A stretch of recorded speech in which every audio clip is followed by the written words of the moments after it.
the trick with visualization, and this is not a lot of people teach it this way, but the really important part of it, what makes it actually work, is the emotional content involved in it.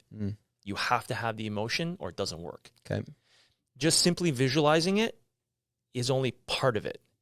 You have to create around, and this is this thing about this, then you get into manifestations and things like this is a whole other level, but you need to connect emotionally, because when you race, you're prepping, you're emotionally invested. Right. When you win, you're emotionally invested. When you're like training and you're like on point with stuff and you're like, right, you're emotionally invested. That connection to emotion is what makes it vibrant and real. And that's where life is. If there's no emotion, there's no purpose. There's no purpose, there's no energy. No energy, there's nothing. It's just you're going through the motions. You're an empty shell. Yep. So we're emotional beings of vibration. So you control your vibration through the emotion.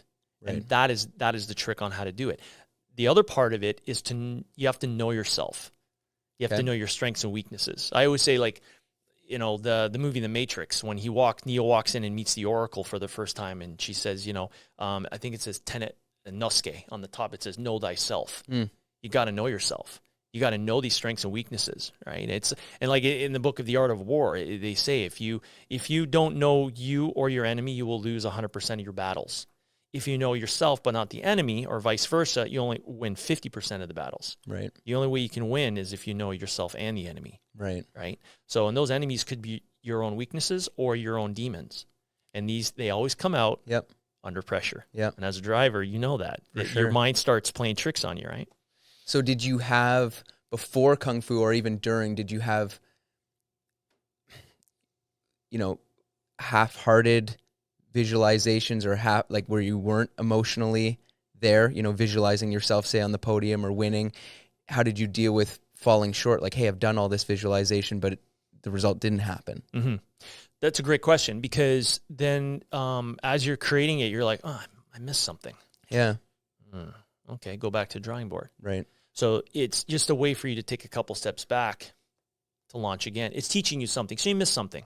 And it's not always about the winning, right? So you got to realize that it's not always about what it looks like on paper. Yep. But you set out your goals for what you want to do, and you tried and you lay them out, and you do the best you can to get them.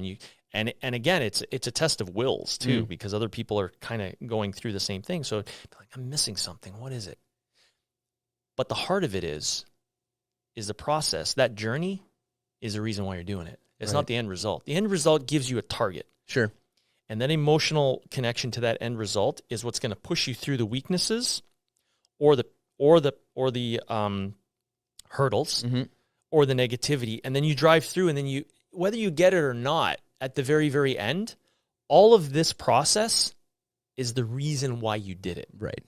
Yep. And then you can take that and take it somewhere else, or you can use it again for another thing. And if you reach the end and you achieve the goal, it's like, awesome. Right. It'll spur you on to the next thing, right? I learned more in my failures than I ever did in my winnings. Sure, yeah. Right? Yeah, for sure. I say every race, like, where's the lesson here? Exactly.